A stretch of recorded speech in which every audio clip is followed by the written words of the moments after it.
Foram 3 aí aleatórias para a gente poder trabalhar aí algumas questões. Eu acho que o Felipe já trabalhou elas com vocês, né? Mas vamos corrigir juntos aqui também para a gente... Deixa eu compartilhar. Para a gente conferir, enfim, ver como é que foi.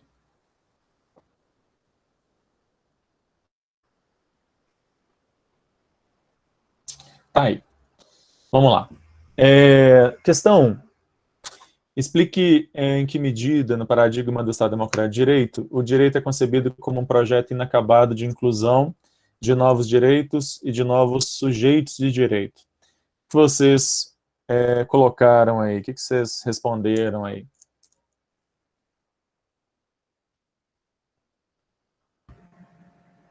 Professor, Diga. eu coloquei que o processo dos direitos, das convenções, essas coisas, é um processo em uma eterna evolução, porque a gente não pode colocar que o projeto da Constituição é uma coisa acabada quando os direitos ainda estão evoluindo. Ok. Então vamos lá. Deixa eu ver aqui o chat. Maria Cecília, já existem avanços no direito, a diversidade, mas ainda é um processo. Ana Catarina, que existe o dinamismo. Ok, então vamos lá, gente. A ideia é de que no Estado Democrático de Direito a gente vai sempre compreender que toda inclusão sempre gera alguma forma de exclusão. E, portanto, ao conceber que os direitos são sempre uma luta, o constitucionalismo é sempre um processo de inclusão de novos direitos, porque sempre que a gente inclui alguém, sempre vai ter, a gente vai descobrir lá na frente que mesmo os processos de inclusão também geram exclusões, ou que grupos que hoje sequer têm condição têm meios para se impor, eles também vão, ao longo do tempo, conseguindo impor suas questões ou colocar suas questões. Ou seja, a Constituição ela é sempre aberta, ela é sempre vista como algo aberta para incluir novos direitos, novos sujeitos, porque se ela se mostrar como algo fechado, ela vai acabar sendo autoritária, ela vai acabar sendo, de alguma forma, uma imposição da vontade da maioria contra a vontade da minoria, enfim. A ideia sempre é de que hoje nem todo mundo está incluído, e é impossível que todo mundo esteja incluído, porque, na verdade, a gente nem sabe quem está excluído, enfim, alguma coisa nesse sentido. Ok? Mais ou menos o que vocês falaram. A ideia de que a democracia sempre é um projeto, que a Constituição a Constituição é um projeto civilizatório, enfim. Quando a gente vê, por exemplo, os direitos das pessoas com deficiência, vocês estudaram aí direitos de pessoas com deficiência, ou estão estudando nas aulas de direito civil, eu acho, né, com a Yara, né?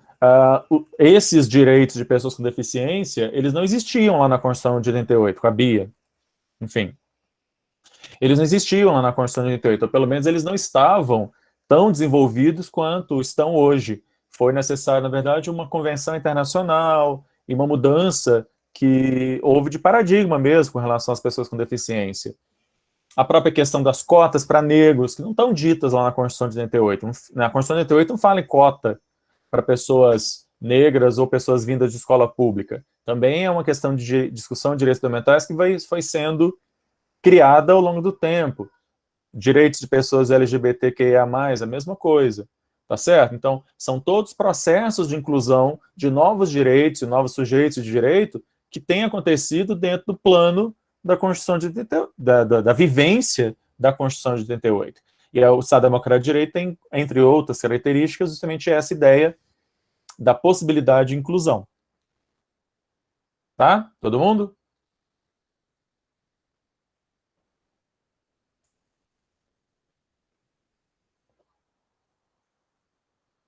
Bom, vamos lá.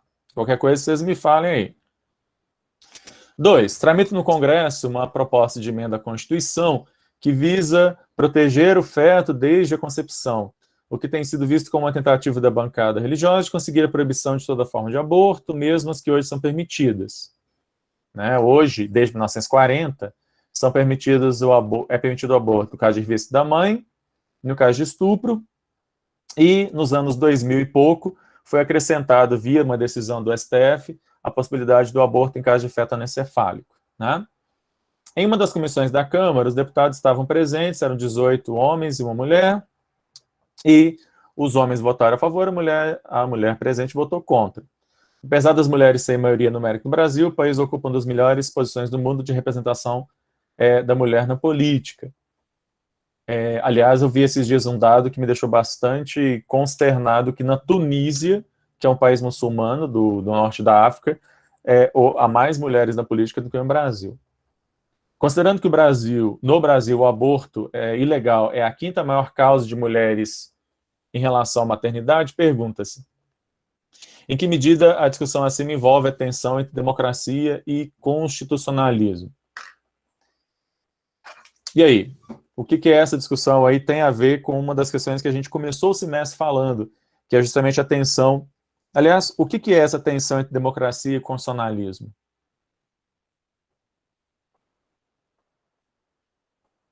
Uhum.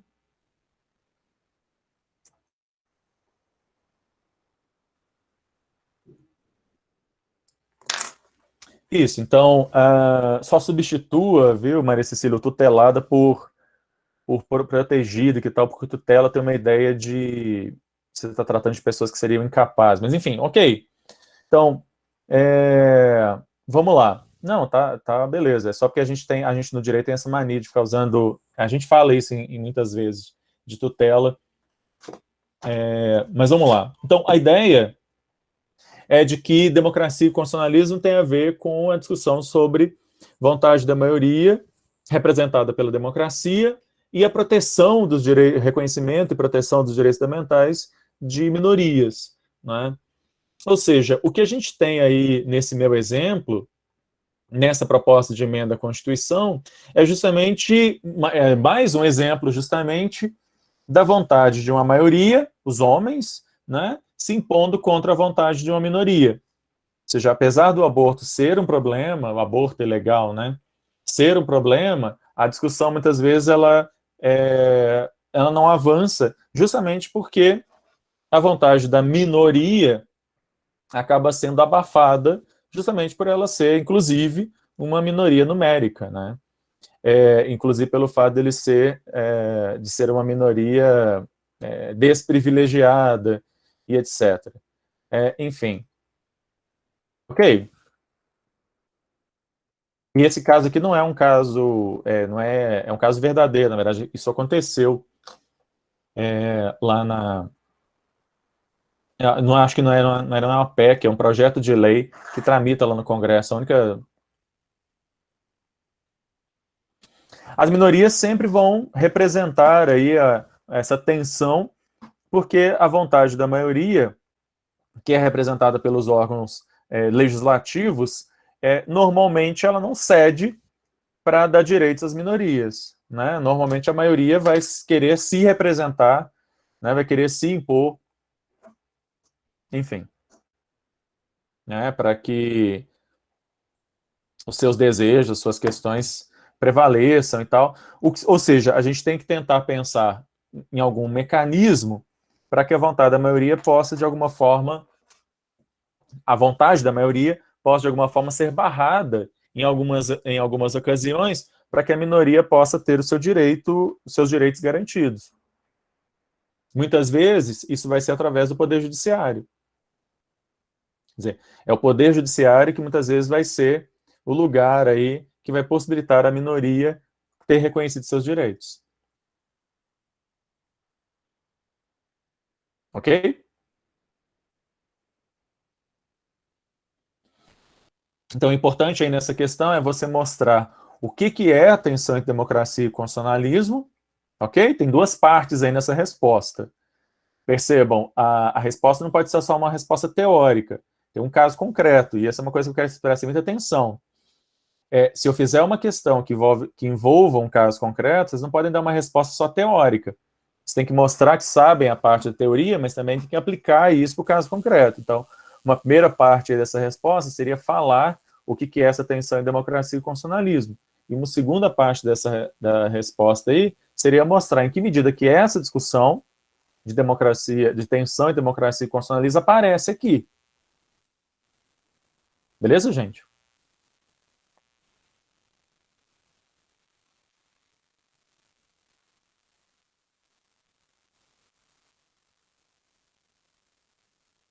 Ok, Andressa. Beleza.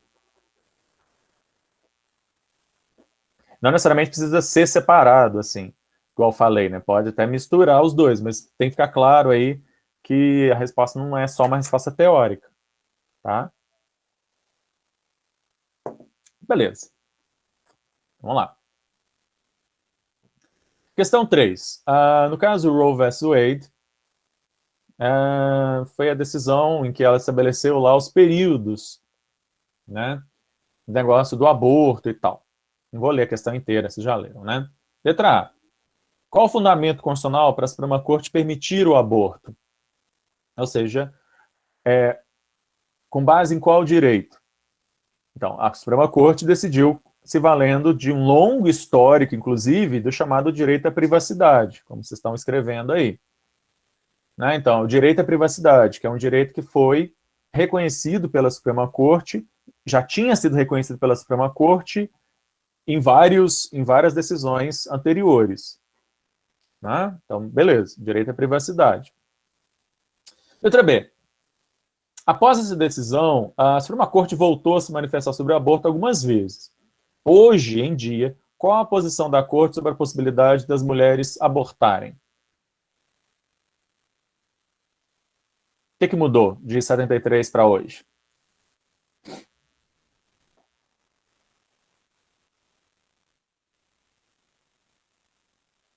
Uhum.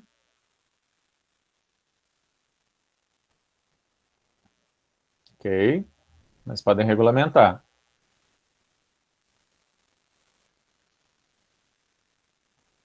Então vamos lá. Só vamos por partes aí. Isso.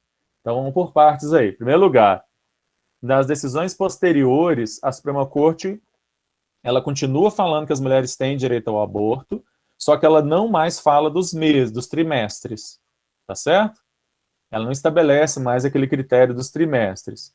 Em segundo lugar, por outro lado, ela permite que os estados regulamentem o aborto, desde que eles, como foi falado aqui, não, com essas regulamentações, eles não criem restrições desnecessárias que acabam sendo uma maneira espertinha de alguns estados conservadores de tentar barrar o exercício desse direito.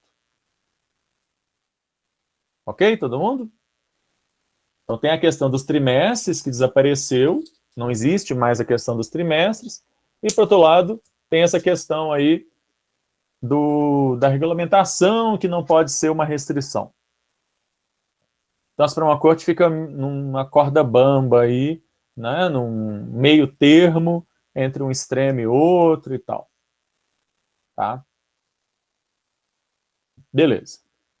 Alguma dúvida com relação a essa 3? Não? Tá. Vamos para frente, então. 4. Considerando que Alexis de Tocqueville, né, saiu da França, foi aos Estados Unidos tentar entender o milagre da estabilidade da democracia americana, explique a ideia do autor de que o segredo americano é que democracia tem a ver com igualdade. Vamos lá. Por que o Tocqueville dizia que o segredo da democracia americana é a questão da igualdade?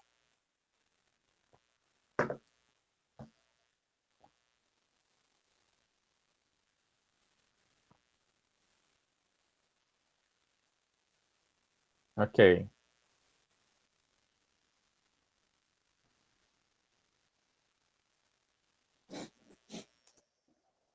Só chama atenção aqui, tá? Isso, é isso que eu ia chamar a atenção aqui, que a Marcela acabou escrevendo. Existe uma ideia que o Tocqueville chama a atenção dessas duas dimensões aí de igualdade, né? Da igualdade igualdade de condições políticas e igualdade de condições econômicas, né? Que o segredo da democracia americana estaria no fato de que a Constituição criou um sistema de igualdades, de condições de igualdade econômica e política. E isso, o fato das pessoas terem essa ideia, viverem essa ideia de uma igualdade de condições políticas e econômicas, é o grande segredo da democracia americana. Ou seja, o segredo de uma democracia é você criar condições de igualdade econômica e política. Ok?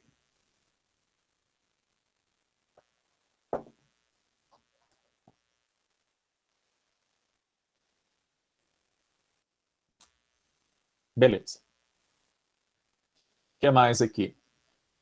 5. No caso Dennis versus Estados Unidos, em 1951, a Suprema Corte considerou constitucional uma lei que criminalizava a atividade de um estudante que distribuía material em defesa do comunismo. Letra A. Critica essa decisão a partir do Bill of Rights.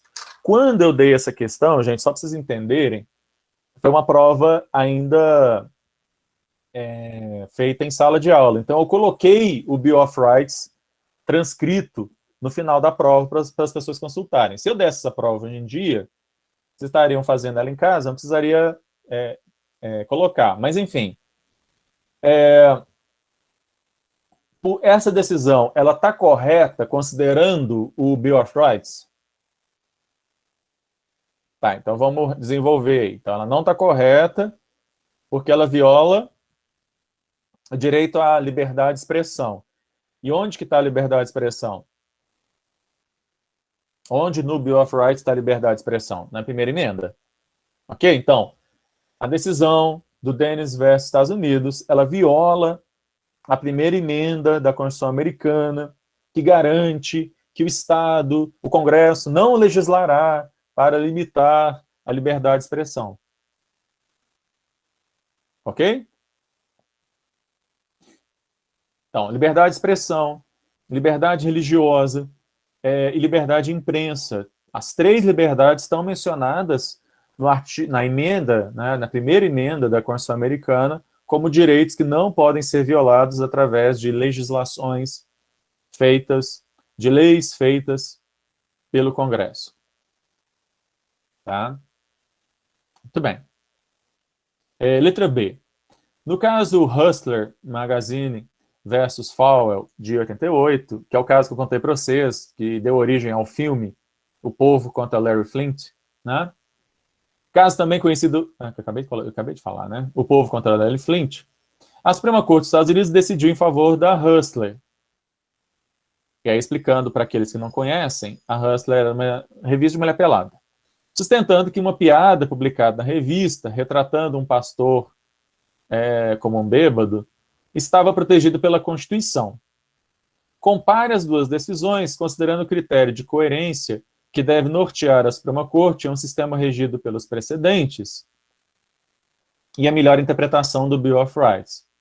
Então, a questão do Bill of Rights meio que já estava na letra A, mas a questão que eu queria que vocês, né, justamente comparassem, comparar a decisão da Suprema Corte, as decisões da Suprema Corte nos dois casos. Como a Suprema Corte decidiu sobre a questão de liberdade de expressão de forma diferente nos dois casos. E aí, o que vocês escreveram?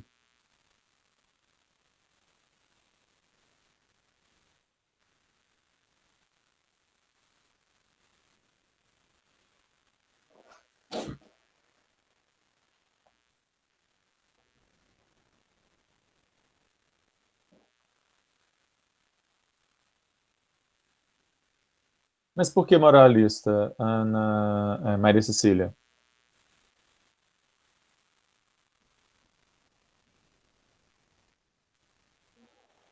Ah, na primeira, ok.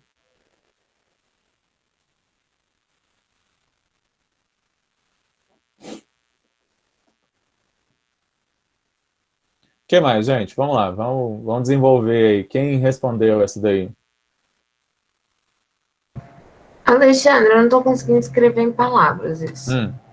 É porque, na primeira questão, no caso do Denis versus os Estados Unidos, a gente tinha uma questão política envolvida, porque era uma coisa dos socialistas não poderem divulgar coisas contra capitalistas dentro dos Estados Unidos.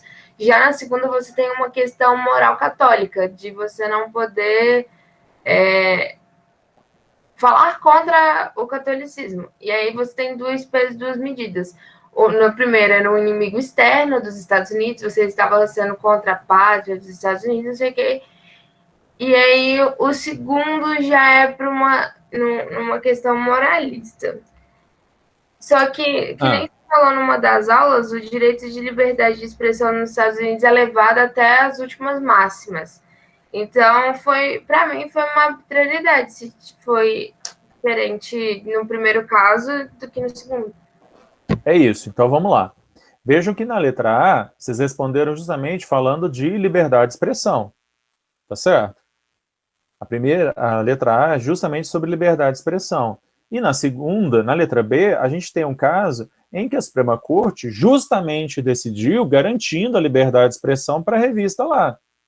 Imaginem, eu tenho uma revista de mulher pelada publicando uma foto satirizando um pastor, um cara que era conhecido lá, tipo se fosse o Malafaia nosso daqui, nosso não, né? Fosse tipo Malafaia daqui,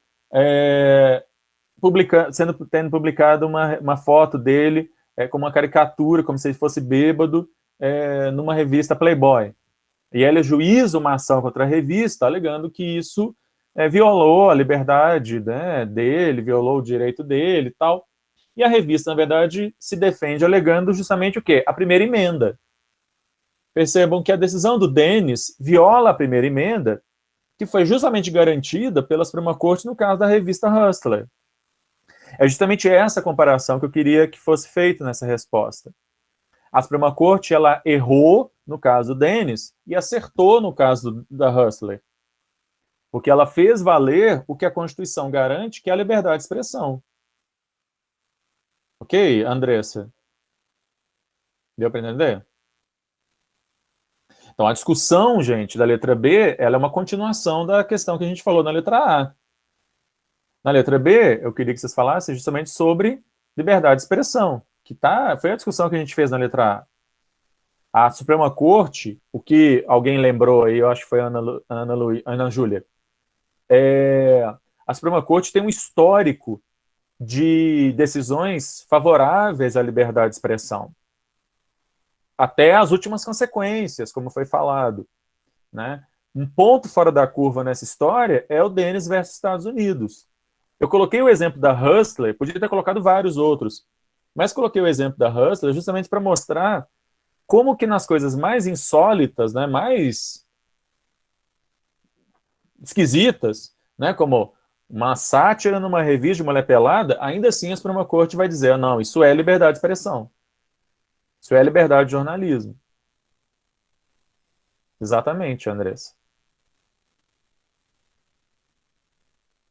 Pois é, Bárbara. Na verdade, a questão do direito à imagem aí, se a pessoa é uma pessoa pública, tá certo? Porque uma coisa é pegar a imagem de uma pessoa na sua intimidade, ou de uma pessoa que não é uma pessoa pública, e gerar, né, ganhar dinheiro com isso, explorando aquela imagem e tal.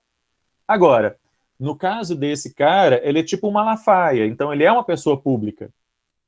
E aí a sátira que foi feita em razão dele fato de ser uma pessoa pública. E aí a Suprema Corte vai entender que isso está dentro da liberdade de expressão. Ok?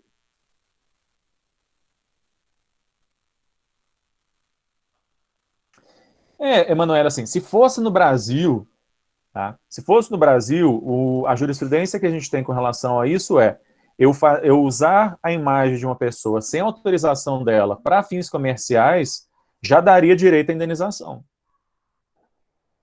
Tá? Então, a nossa interpretação com relação a isso é bem mais restritiva. Nos Estados Unidos, eles têm essa coisa.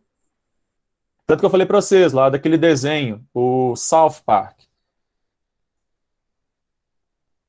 Mas aí eu tô falando de aí vocês estão falando de uma outra coisa, então. O que vocês estão falando aí é uma outra coisa. É que a limitação à liberdade de expressão, viu, Andressa? A limitação da liberdade de expressão nos Estados Unidos, ou melhor, nem limitação, mas a responsabilização só poderia acontecer caso ficasse demonstrado que a minha fala ela foi causa direta de ações concretas de uma outra pessoa. Ok? Andressa? Ou seja, eu chego lá na televisão e falo, eu sou um pastor, chego lá na frente da minha igreja e falo, todos os gays vão para o inferno, são uma praga, e Deus deveria matar todos eles. Aí, uma pessoa ouvindo aquilo resolve pegar o rifle que ela tem em casa e mata um monte de gente. Na saída de uma boate gay. Aí, eu poderia, eventualmente, mostrar um nexo de causalidade entre a fala do cara e a consequência. Aí, portanto, conseguiria, talvez, responsabilizar. Ok? Todo mundo aí?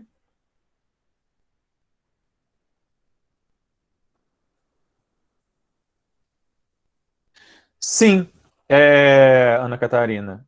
Sim, desde que você não, desde que a pessoa não, alguém ouvindo essa ofensa racista não faça, não cometa um ato, né, que eu poderia demonstrar esse nexo de causalidade. É uma interpretação de liberdade de expressão muito estranha, tá? Que permite coisas meio estranhas, mas é isso, meio que assim que funciona mesmo, tá? Um texto que eu disponibilizei para vocês no material aí durante o fim de semana, ele fala um pouco sobre isso, tá? Ele retoma, ele cita, inclusive, esse caso da Hustler. Depois dei uma olhada que lá no Classroom eu coloquei algumas coisas aí esse fim de semana. Deixa eu até olhar aqui. Coloquei algumas coisas. Coloquei o vídeo da monitoria e coloquei um texto aqui sobre de Bowers Van Windsor, o longo trajeto sobre a questão da liberdade de expressão, tá? Depois vejo. E coloquei também, gente, um texto falando sobre o Human Rights Act do Reino Unido, tá? Bom, que é justamente a próxima questão, tá? Questão 6 aí. Que mudanças a aprovação do Human Rights Act provocou no Reino Unido, quanto ao fato de que até então a Constituição daquele país não impedia a aprovação de leis contrárias aos direitos fundamentais? Vocês conseguiram fazer essa? Professor, na Inglaterra não existia nenhum tipo de controle de constitucionalidade, porque como todas as leis, não existe uma constituição escrita e porque ela não é rígida, é flexível, as leis constitucionais podem ser alteradas como qualquer outra, não tem uma garantia de direito fundamental. Só que com o Human Rights Act, que foi uma coisa que a União Europeia impôs para a Inglaterra, eles deviam seguir, nenhuma lei poderia ser contrária a esses direitos prescritos no Human Rights Act. E aí foi meio que um controle de constitucionalidade. Ok, é mais ou menos isso, então. A Andressa também escreveu aqui, né? Que esse Human Rights Act, nem sei se ele vai continuar existindo, né? Agora que a Inglaterra o Reino Unido saiu da União Europeia, o Partido Conservador já queria que a Inglaterra saísse desse negócio há muito tempo.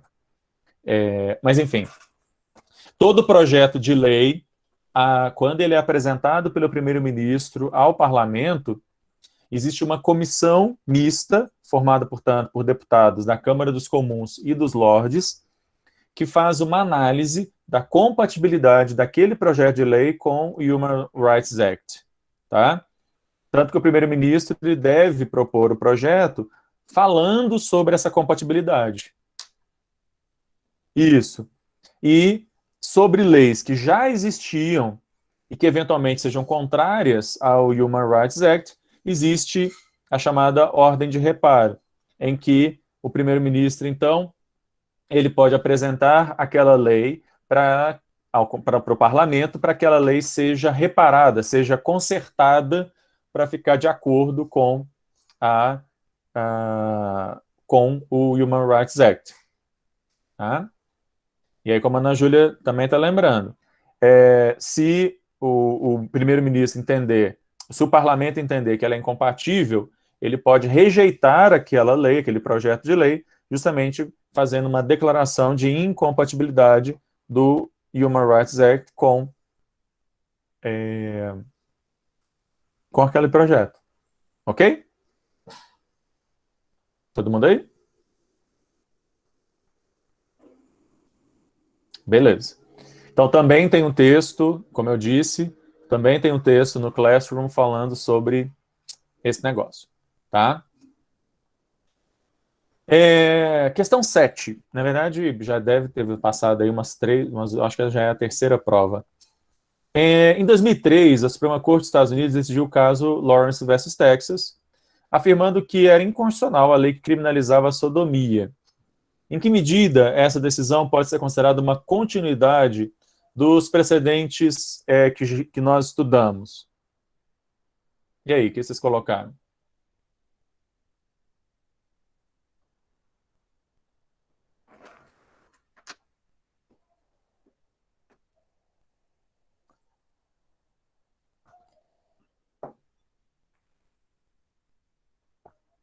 Uhum.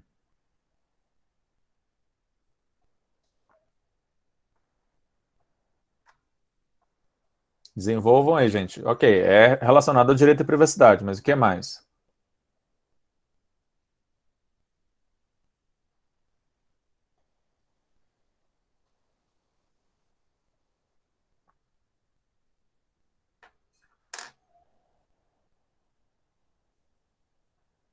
Uhum. Ok.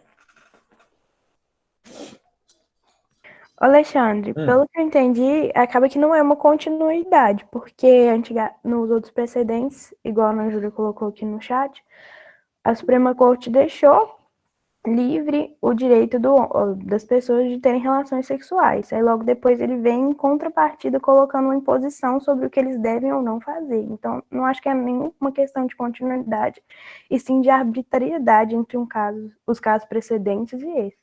Não sei se está certo. Mas veja, Jade, na verdade a gente teve um ponto fora da curva aí, que é o Bowers versus Hardwick, tá certo? Uhum. No Bowers é que eu tenho um ponto fora da curva. A Suprema Corte tem toda uma história de reconhecimento do direito à privacidade, aí vem o Bowers e fala o contrário. O Lawrence versus Texas é meio que voltar à linha de continuidade do sistema, da tradição, né, do direito à privacidade. Então, ao revogar o Bowers, o que a Suprema Corte, de certa maneira, faz é retomar a história do histórico dela sobre garantia do direito à privacidade. Sim. Tá? Mas a sua lembrança aí é importante para falar que teve o Bowers, que foi o contrário dessa história. Né? Alguém tinha levantado a mão aqui, mas não está aparecendo para mim. Quem tinha levantado a mão? Eu acho que a levantou. Acho que foi a Cecília, não foi não? Agora eu não lembro. Ok, Cecília. Tranquilo. Tranquilo. Achei que você fosse querer falar alguma coisa. Ok? Todo mundo então? Diga, Andressa. Então, a gente poderia responder assim, que esse caso do Lawrence, ele volta a seguir a coerência que a Suprema Corte estava decidindo antes, né?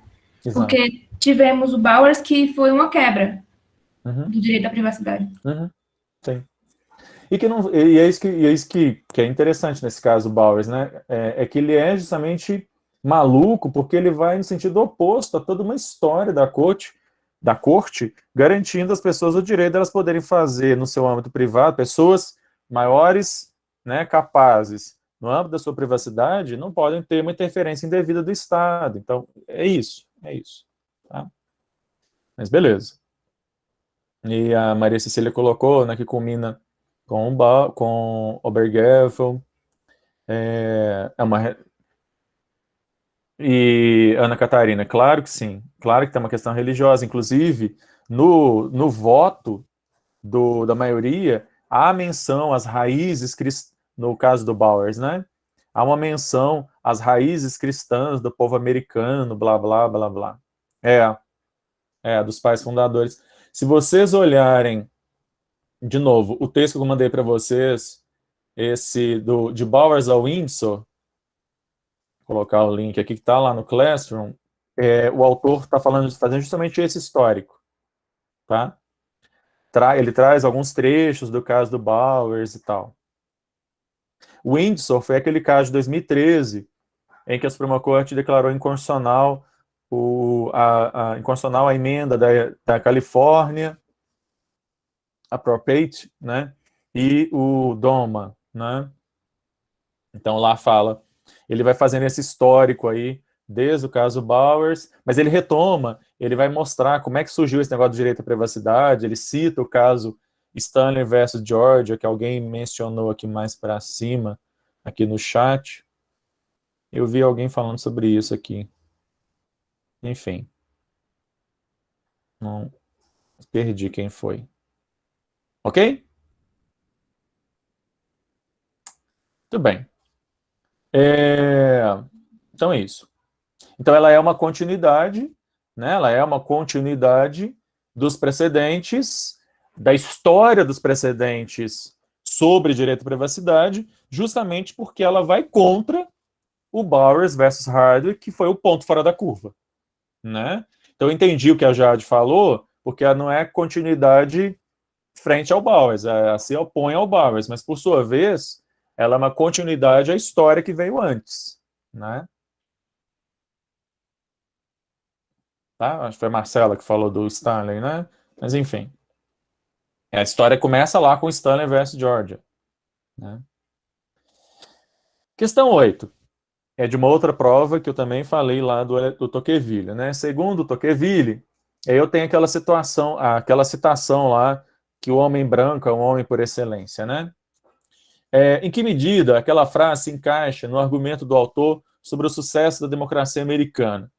Então, por que o Tocqueville falou esse negócio da supremacia do homem branco num livro em que ele estava querendo explicar por que a democracia americana era tão legal? A colônia era homogênea, era mais homogênea, no caso, do que se a gente for comparar com a França, que tinha várias questões sociais. A maior parte dos povo colonizado era branco, era letrado, eles tinham uma condição mais ou menos igual. Aí a gente, tipo assim, tirando o fato de que no sul tinha escravo, era uma coisa mais homogeneizada. Ok, eu vi também que a Andressa também escreveu aqui, a Maria Cecília escreveu que só os homens brancos são iguais, a Maria Cecília, a Andressa escreveu que tem a ver com darwinismo, a igualdade só com relação a homens brancos, mas eu queria chamar a atenção aqui, eu acho que a questão tá bem aqui dentro do que a Andressa escreveu, né? Se os homens brancos, o branco é o homem por excelência, né, que é o mais inteligente, o mais foda e tal, isso também ajuda a explicar o sucesso da democracia americana. Porque se quem tá comandando aqui os Estados Unidos são os homens brancos, né, logo, é claro que vai dar certo. Ok, gente? Dentro da ideia maluca ali do homem, né? Isso. E nem era mesmo sujeito de direito, né? Ok? Então, assim, se na classificação do darwinismo social, como foi lembrado ali, o homem branco é o mais inteligente, é o mais foda, né? E quem está comandando os Estados Unidos são os homens brancos, então é claro que isso também ajuda. Ajuda a explicar o sucesso deles. Ok?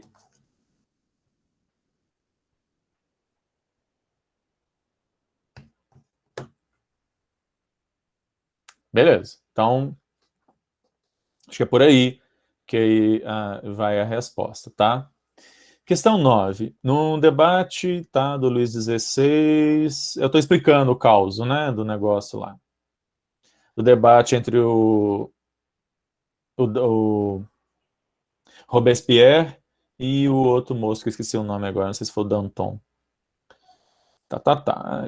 De que forma essa discussão e a vitória do primeiro, né, do Robespierre, contribuíram para o desenrolar do constitucionalismo francês?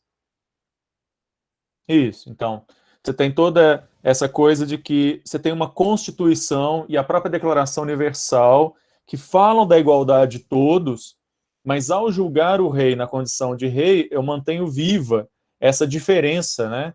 Essa figura diferenciada do restante da população, que é o rei. E eu, de certa maneira, acabo mantendo viva essa ideia bem pouco moderna de que existem pessoas diferentes, né? O Condorcet, isso mesmo. Maria se lembrou ali, né?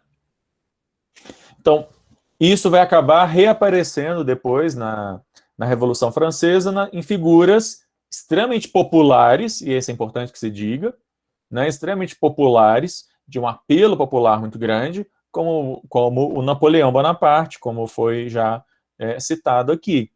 Napoleão Bonaparte era um cara extremamente popular entre os franceses. Ele não era um ditador que governava... Claro, ele era um ditador, mas assim, ele era um cara que tinha muita popularidade entre o povo francês. E, de certa maneira, quando ele se autoproclama imperador, ele retoma aquela figura que justamente não foi morta na guilhotina, a figura da diferença, né?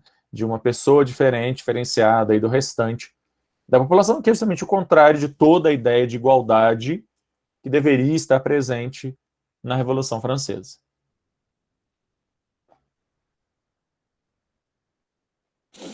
Assim, é difícil falar de maneira categórica isso, Andressa, mas sim, é muito provável que sim, né? Que os franceses ali pudessem ter aprendido naquele momento a questão da igualdade e tivessem sepultado, aí sim, sepultado de vez a figura de um rei absolutista.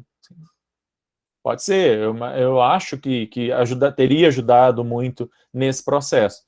É difícil dizer o que teria acontecido necessariamente, mas certamente o fato de não ter sido assim, de ter sido o inverso, contribuiu muito, né, para o contrário.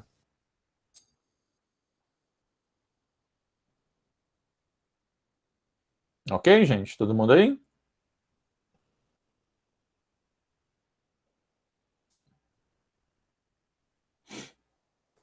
Muito bem. As questões que eu havia trazido das provas passadas, de provas passadas, foram essas. Eu queria saber o que mais que vocês têm dúvida, se na hora de fazer essas questões apareceram outras dúvidas, o que vocês acharam, o que vocês viram aí, enfim.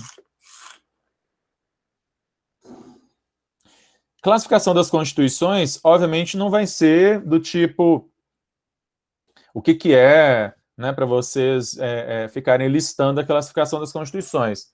É que eu acho que não caiu nenhuma questão nas provas que eu dei aqui, mas o que normalmente eu cobro em classificação das constituições é uma coisa do tipo uma constituição ser super rígida, isso... em que medida que a Constituição ser super rígida, por exemplo, ajuda a proteger minorias? Por exemplo, se eu perguntasse isso, né? Em que medida que uma Constituição ser super rígida, isso de alguma forma ajuda na proteção de minorias?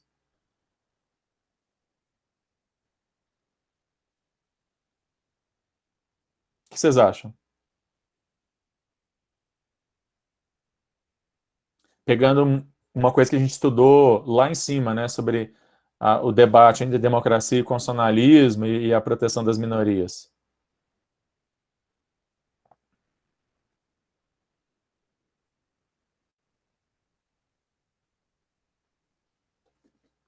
A minha pergunta, Ana Júlia, era que por que se uma Constituição super rígida é uma Constituição que consegue proteger melhor as minorias?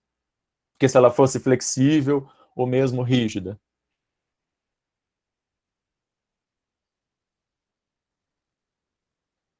Então, é o que o pessoal está dizendo aqui. Se eu tenho uma Constituição que, por exemplo, ela coloca os direitos fundamentais como cláusulas pétreas, isso vai impedir que maiorias eventuais no Congresso Nacional possam destruir os direitos das minorias.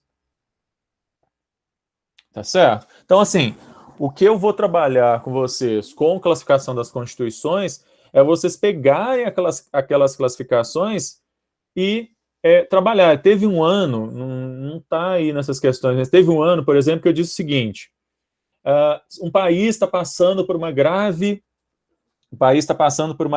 crise econômica. E aí, esse país tem uma constituição do tipo dirigente. Né? Você lembra lá a Constituição dirigente? Uma Constituição... foi dirigente que eu usei o nome? Agora não me lembro agora. Que eu tinha a Constituição quadro, a Constituição dirigente e a Constituição dúctil. Né? E eu disse, se a Constituição é uma Constituição extensa e dirigente, essa Constituição ela prejudica as mudanças necessárias de adaptação desse país para as crises econômicas, para uma crise econômica, porque, por exemplo, se eu tenho uma Constituição que ela traça somente um caminho e, de repente, eu preciso fazer uma mudança drástica por causa de uma crise econômica que está afetando a população, uma Constituição dirigente, ela gera um problema enorme, porque para eu fazer qualquer mudança econômica séria, vou ter que passar pela Constituição, vou ter que fazer uma mudança na Constituição. No entanto, se eu tivesse uma Constituição dúctil, essa mudança seria muito mais fácil, porque as mudanças não precisariam passar pela Constituição, passariam por leis ordinárias. Ok, gente?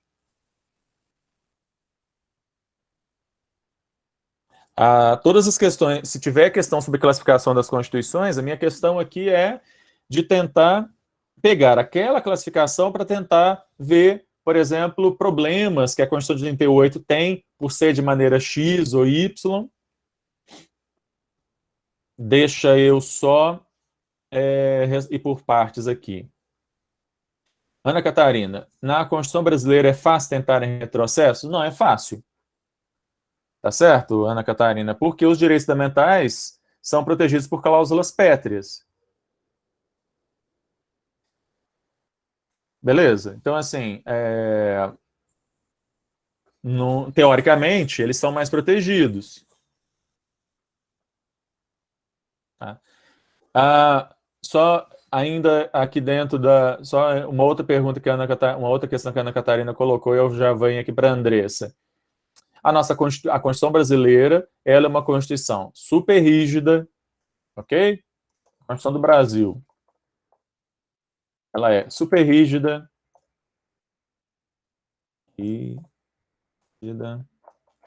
Ela é extensa, compromissória, dirigente. O que mais?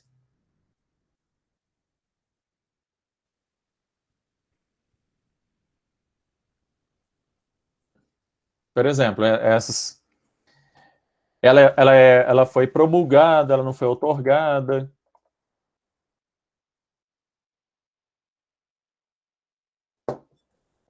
Eclética ou compromissória, né?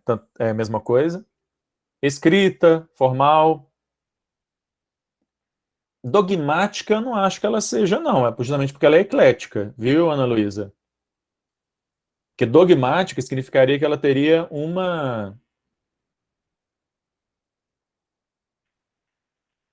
Ok. Tá. É porque em alguns autores eles usam a palavra dogmática, dogmática quanto à elaboração. Ok. Tá. Em alguns autores usam dogmática em outro sentido. Tá? Não, beleza, entendi o que você falou. Tá. Deixa eu ver uma outra coisa aqui que vocês escreveram. Andressa, a questão do welfare state nos Estados Unidos. Ok? Nos Estados Unidos, a gente fala num paradigma de estado de bem-estar social, ainda que os Estados Unidos sejam um país muito liberal. Tá certo? É um país liberal, mas existe um estado de bem-estar social ali, ainda que bastante limitado. É claro que quando você compara o estado de bem-estar social americano com os estados de bem-estar social na Inglaterra, ele é muito mais limitado, mas existe. Por exemplo, você imaginar que nos Estados Unidos existe a lei antitrust. Já ouviram falar na legislação antitrust?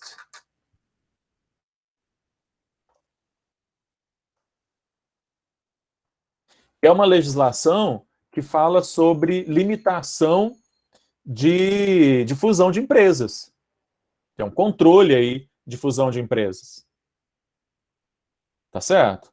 De fusão de empresas, de fixação de preços, enfim. Então, existe um nível por exemplo, uma coisa que é muito pouco falado, mas nos Estados Unidos, o governo americano investe bilhões de dólares em pesquisa de novos medicamentos. A maior parte das pesquisas sobre novos medicamentos nos Estados Unidos surge de dinheiro público, de pesquisa com dinheiro público. Então, existe um estado de bem-estar social aí, que muitas vezes é meio escondido, né?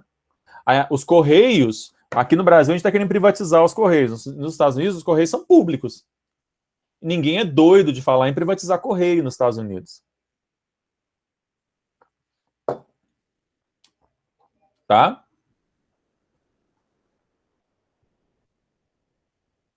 Deixa eu só ver uma outra coisa aqui.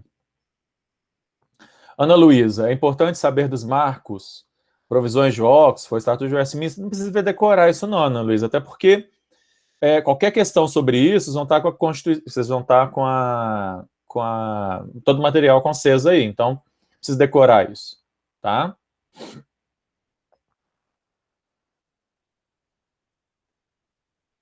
Ana Júlia, uma questão que estava na prova, a ideia de que basta muito trabalho. Nossa, mas de onde você desenterrou essa prova? Essa é uma prova velha, hein? Eu acho que tem muitos anos que eu fiz essa questão. O Felipe mandou no grupo da monitoria e eu estava fazendo as provas que ele mandou também. Do Finário essa, né? Essa é essa veio lá direto da outra encarnação, né? A questão aqui, Ana Júlia, é sobre o paradigma do Estado liberal fala que as pessoas têm que vencer pelos seus próprios méritos, né? Fala da meritocracia. Só que, e aí diz que as pessoas, pelo seu próprio mérito, sem interferência do Estado, elas conseguem vencer e tal, tal, tal. Qual que é a crítica que a gente faz a isso? É que as pessoas, não existe esse ponto de partida igual. As pessoas não partem das mesmas, não têm as mesmas chances de início. O que o paradigma do Estado liberal falava em meritocracia, só que para eu ter essa condição inicial de igualdade, eu preciso ter interferência estatal. Porque naturalmente ela não existe. Essas condições ideais de partido não existem naturalmente. Beleza? Não tem como o pressuposto do Estado liberal, que é que eu tenho que garantir condições iniciais de igualdade para então poder medir a meritocracia, ele dependeria de uma interferência do Estado. Isso não acontece naturalmente.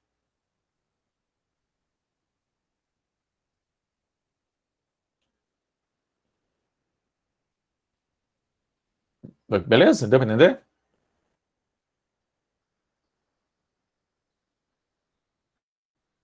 Ok. Vamos lá. Se vocês tiverem questões de provas antigas aí, podem falar aqui também. A gente vai resolvendo. O Bahia, só uma dúvida em questão, tipo assim, de como responder as questões. Agora já deu para dar uma ideia. Mas, por exemplo, na questão, eu acho que foi a 3A, que era só para colocar que era, eu acho que era 3 mesmo, que era o direito da privacidade, ela é uma resposta mais sucinta. Quando for para ser sim, pode ser sucinta mesmo, não pode? Ok. Sim, que tem umas questões que tem que dar uma trabalhada, né? Se você coloca o caso, aí tem que ponderar os dois. Mas quando for sucinta, pode ser sucinta. beleza. De qualquer forma, eu limito também o número de linhas para vocês responderem. Ah, tá. Tá? Obrigada. Porque a gente às vezes fica confuso se tem que falar muito, se não tem que falar muito. Aí isso aí dá uma ajuda. Boa. Beleza. E a pergunta aqui da Maria Cecília, a prova é com consulta? Sim, né, gente? Se fosse uma prova, se fosse presencial, aí não. Mas feito nesse sistema nosso aqui, eu não vou ficar vigiando vocês, não. Tem como eu ficar vigiando. Diga, Ana Júlia. Outra prova desenterrada do Felipe. Estava na questão sobre os planos de saúde que o Barack Obama fez, o plano público de saúde. E aí eu não consegui falar se isso era uma coisa do Estado de bem-estar social ou se é o Estado democrático de direito. Eu porque o Estado lembro. democrático de Estado democrático. Eu posso mandar a questão aqui, mas é porque. Apresenta ela aqui pra gente. Você Um consegue? segundo. Tá. Consigo. Eu lembro mais ou menos que questão que é essa. Falando sobre o Obamacare.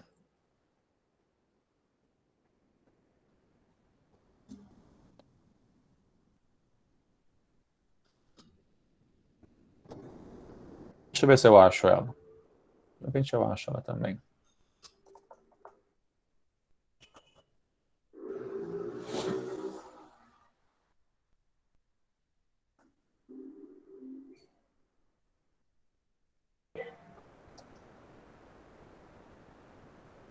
Tá dando pra ver? Não, Não sei se tá. ainda não. Você pode copiar e colar aqui no chat também. Tô tentando achar ela aqui, mas...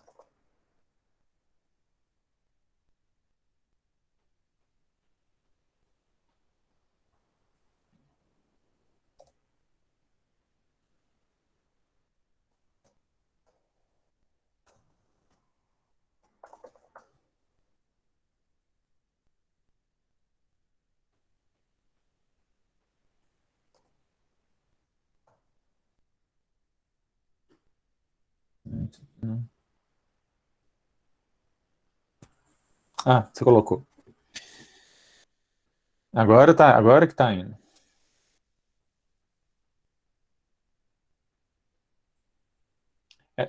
Você tá apresentando, mas não tá apresentando nada. Mas ok, deixa eu ver aqui no chat.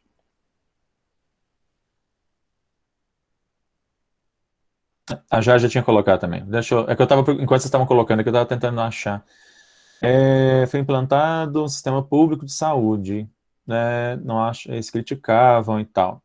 Se formos classificar em um dos paradigmas constitucionais, sem considerar a época, percebam, se a gente for considerar a época, como é agora, né, de poucos anos atrás, automaticamente seria Estado Democrático de Direito. Mas vamos lá. A minha pergunta é, os democratas entendiam que precisava ter um sistema público de saúde, e os republicanos diziam que não, que seria uma violação à liberdade de propriedade e à interferência indevida do Estado na vida das pessoas. Então, a proposta do Obama e dos democratas, ela é típica de qual paradigma constitucional? Eu entendo que é típica do Estado de bem-estar social. Ok? Não é que o Estado Democrático de Direito não fale de saúde pública. Mas se a gente vai pegar a característica, né, a criação, inclusive, de sistemas públicos de saúde é uma característica do Estado de bem-estar social. Isso.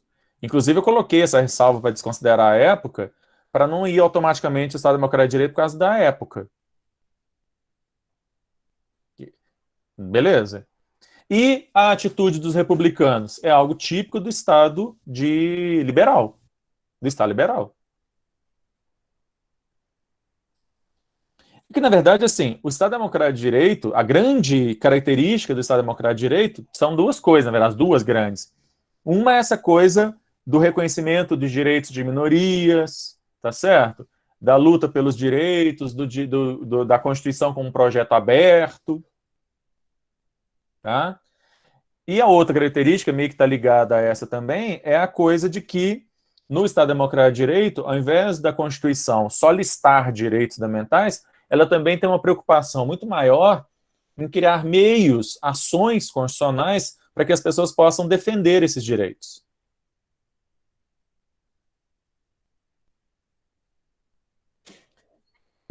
É isso que eu fico com dúvida, porque se a saúde é um direito que as pessoas podem defender, para mim o SUS é um meio da pessoa, eu botar o SUS porque é o que eu tenho, é um meio deles garantirem os direitos também, é uma forma de efetividade, uma atitude pública, uma ação pública. E na minha cabeça, no Estado Democrático de Direito, são ações públicas ativas, ativamente o Estado colocando no Estado de bem-estar social, para mim, é só estatar os direitos, e aí no Estado democrático, ações que fazem. Quando eu falo ações, eu estou falando das pessoas, dos cidadãos acionarem, estou falando dos cidadãos movimentarem o judiciário para garantir a efetividade dos direitos fundamentais. Porque, veja, se a gente apenas tivesse o SUS e não houvesse meios para as pessoas reivindicarem no judiciário, por exemplo, que compra de remédio, vaga em hospital, essa questão das pessoas irem ao judiciário e reclamarem esses direitos, isso é algo típico do Estado Democrático de Direito. Se a gente simplesmente dissesse a Constituição de 88 garantiu a existência do SUS, aí você poderia falar que isso é algo do Estado de bem-estar social. Ok, gente? A questão aqui é de ênfase. A ênfase do Estado de bem-estar social é o Estado vem e provê. O Estado vem e traz.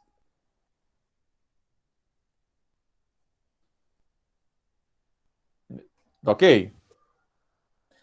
A ênfase do Estado Democrático de Direito é a Constituição, não é o Estado.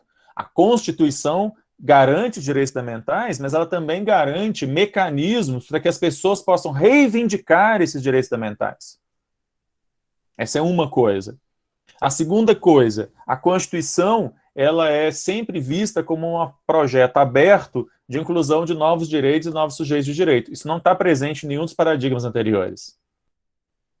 Deu para entender?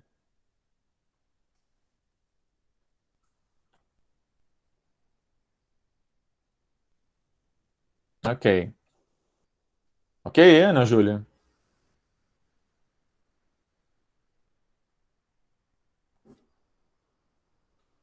Tá. Ana Luísa perguntou se as questões são cronometradas. Não. Eu vou divulgar a prova para vocês fazerem às 7h30, a partir das 7h30 da manhã. Tá? E é isso. Aí vocês têm até 10 horas, até as 10 horas da manhã para fazer, para me entregar. Isso, Maria Cecília, teria que ser?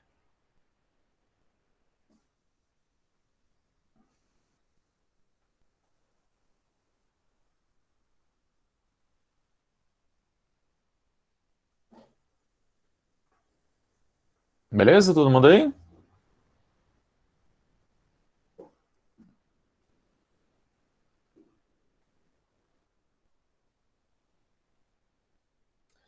Sim, Arthur. Espero que a gente não tenha nenhum problema nesse sentido. Deixa eu interromper